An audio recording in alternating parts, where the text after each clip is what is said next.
is quite this scene, but every Pentecost I always kind of flash back to an experience that I had, and actually it was this very day. It was the 20th of May. It was also a Sunday, and it was 18 years ago in the year 2000.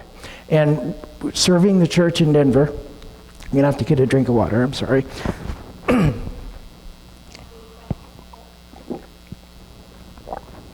Oh. Battery cover. Okay. I was serving the church in Denver, May 20th, and it had been a glorious Sunday morning, warm temperatures and bright blue skies, and we had an event planned with the youth to do a youth versus the adults soccer game that afternoon. So I was in my shorts and my t-shirt, ready to play soccer, and like I said, by that time it was about 70, maybe 75 degrees, bright blue sky, and on the horizon you could actually see this mighty wind that was approaching. And the sky went from a bright blue to kind of this dusty brown, and pretty soon it was black. And it started to rain, and then it started to snow. And in about 20 minutes time, the temperature dropped from 75 degrees down to about 35 degrees. And by the time this rush of a mighty wind was done, the temperature had dropped about 40 degrees, and it also dropped about 8 inches of that wet, heavy, thick snow right onto our soccer game. So it was loads of fun. So it kind of sticks in your memory. Every time I hear that story about the rush of a mighty wind, it's like, oh yeah, I know what that's like, because been there, done that. But another thing, though, that's going on in this text is this idea of the different languages.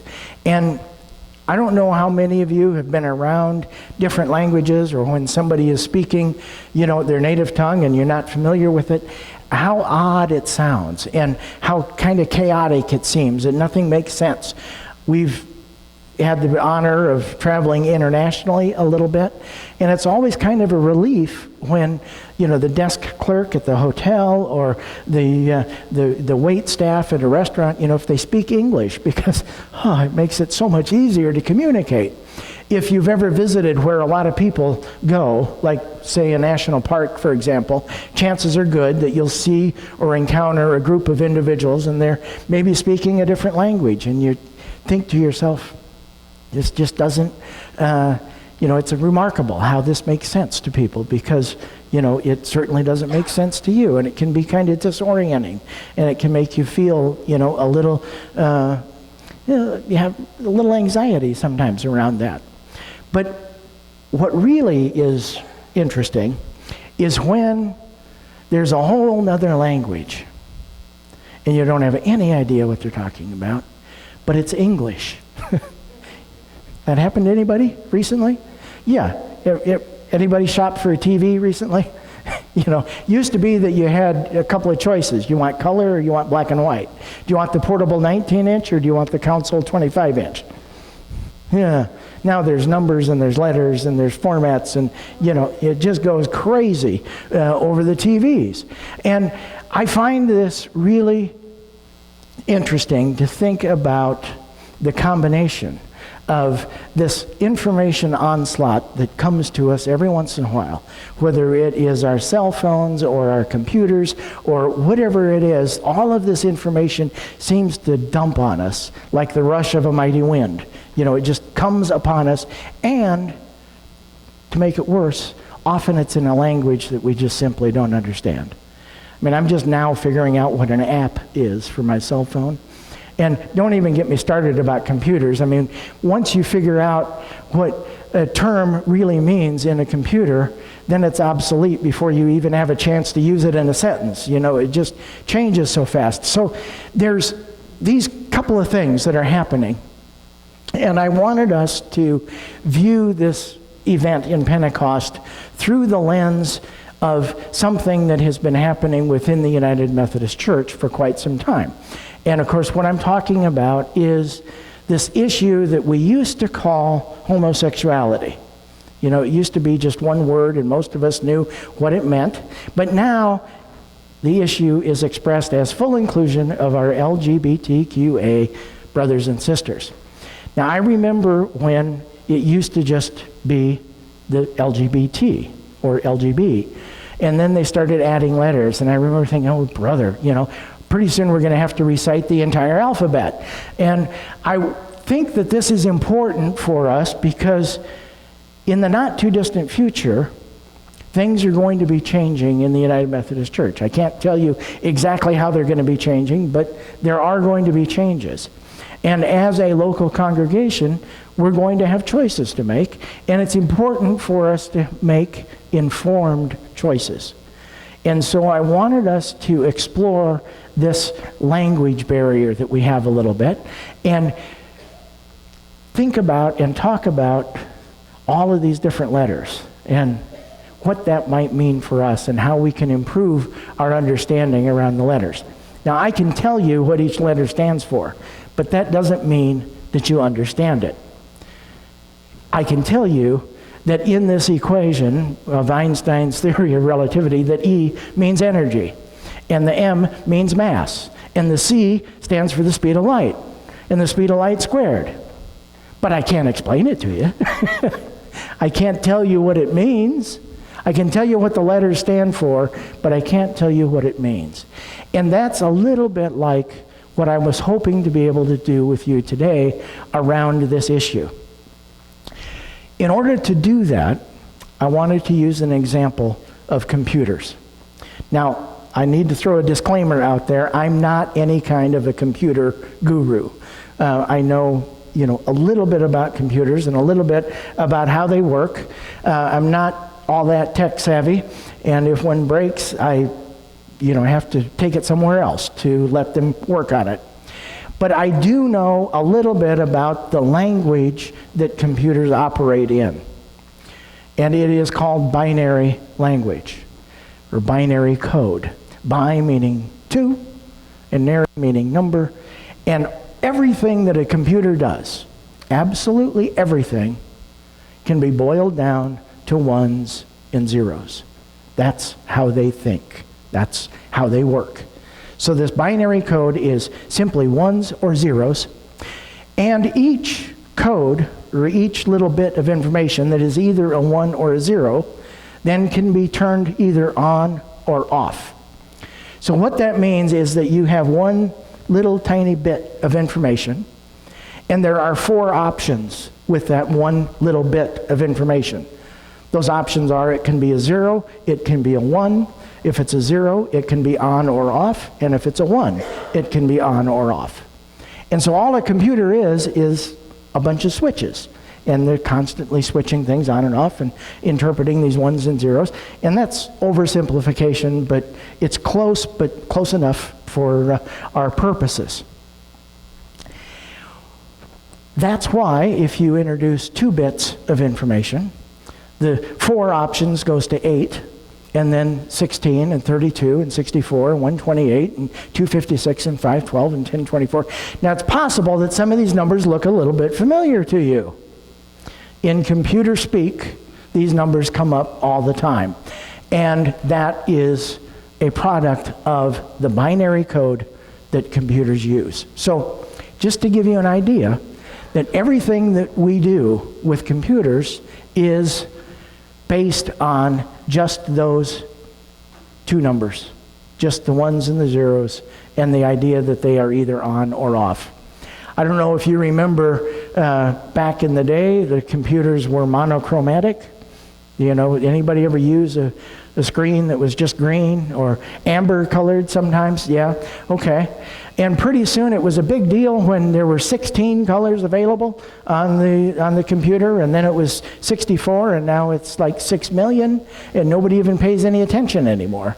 And chances are good that the picture on your monitor, or the picture on your telephone, or the picture on your TV actually surpasses reality, because they've managed to inflate the colors and make, mess with the contrast and just make it look so good that the picture that you now see on your computer is probably better than it once was, even in reality. So I wanted us to think about all of the capabilities and the complexities of a computer and what that means, the the possibilities of the computer, are endless. And they are impacting our lives in so many different ways. And yet, that is all possible through just ones and zeros. So why do we need all of these letters? Why do we need all of these different designations? Well, what we're talking about is our sexual orientation. That's kind of a broad category. And as I understand, I've done just a little bit of reading and a little bit of research on this, there are 4 things that determine ultimately your sexual orientation. One of those things is your physical gender. That is the way that you were born. Okay? The parts that you have that distinguish you from male and female, that is your physical gender. But there's also something that happens between your ears. And that is your gender identity. And for some people, the gender identity, what's going on inside their mind, doesn't necessarily line up with the parts that they were born with, their physical gender. Then there's a gender attraction. Now, for most of us, what we call straight, okay, is just like magnets, opposite genders tend to attract. But once again, this is not always the case. And there's a 4th thing that is interplayed in there, and that is the strength of the attraction. And what really complicates things is that all 4 of those things are not switches like they are in a computer. It's not either on or off. It is on a sliding scale. And sometimes it's 100% at both ends. And the needle can move back and forth depending on who you are, how you were born, how you were raised, and all these different things. And so you have infinitely variable positions on each of those 4 items. I don't know if you are aware of this or not, but every day there are babies born that are not 100% male or 100% female in their physical gender. They have any combination of multiple parts or parts missing, or sometimes both are present. And it's not unheard of that the physicians and the medical staff will meet with a set of parents and say, we can deal with this later when the baby is older, but for now you have to choose whether you're going to raise this child as a little boy or as a little girl. And hopefully over time it will become clear to you what the gender identity is in the mind, because that happens. So the point that I wanted to make is that we have 4 variables now. It's not just ones and zeros, it's ones and zeros and 2s and 3s. And it's not either or, it's not on and off, but anywhere in between. And what that creates is an absolute myriad of possibilities in terms of our own orientation. And it is not as simple as people like to think that it is. It's very, very complex. If you think about all of the things that computers can do, our sexual orientation, our human sexuality, is more complex than even that. And so when we think about these 4 elements, those relate to all of the different letters and the ways that we find ourselves interfacing with the world. And it is important to remember that the physical gender is on a sliding scale, the gender identity is on a sliding scale, and they don't always match. The gender attraction is also on a sliding scale, and it may be opposite, it may not, it may be both, and there is an attraction strength that takes place there. So there's all of these things. Now, with regard to attraction strength, for example, there are, there's a sliding scale that goes from absolutely no interest at all to, a very strong physical attraction.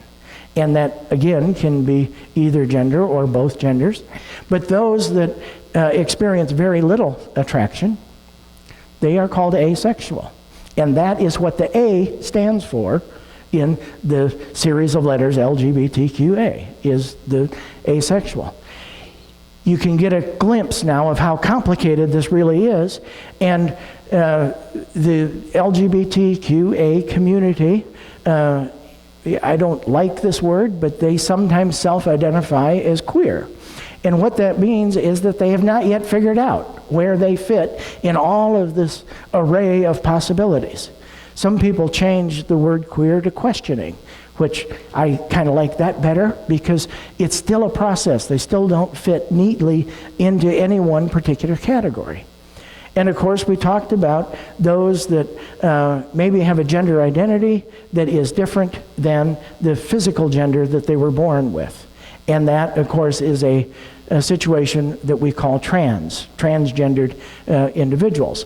And that is just one aspect of the LGBTQA community, those that experience those challenges of being transgendered. Most of us, I think, are already aware and understand the lesbian, gay, and bisexual part of the LGBTQA. But I know the very first time that I was kind of struck with, this string of letters, it was like, does it really have to be this way? Does it, are they just trying to call attention to themselves? Are they running something up the flagpole and see who's going to salute or what's going on? And it was a little frustrating and it was a little unnerving because I didn't really know what everybody was talking about. But the thing is that we have millions of different kinds of possibilities. If you think about all of the things that computers can do and all of the ways that computers are used, and that's with binary code. And there are people out there, there's a lot of individuals who want to reduce human sexuality to binary code. You are either 100% male and you are either 100% female, and if you are 100% male, you are attracted 100% to females. And end of story. That's all that there is. And that's a little like saying that, yeah, I understand that computers can be used in communications, they can be used on airplanes, they can be used in, space flight, they can run our cell phones, they can run our homes, but the only thing that you can use a computer for is addition. That's it. If you want to subtract, you can't do that. If you want to multiply, you can't do that. If you want to divide, you can't do that. If you want to do anything more complex, forget about it. It's an abomination and it's sin. Because computers can only be used for addition. It's a little like saying that. Reducing our human sexuality to only one particular option, when in fact, there are thousands, millions of different combinations, different options. And that's why when we refer to the LGBTQA community, we're making every attempt that we can to make it as simple as we can with just those few letters. But bear in mind that as complex as it is, that still leaves many people sort of unidentified. And that is the information that I wanted to give to you. That's what I wanted you to think about. And that, of course, is food for thought. So go in peace. Amen. Our closing hymn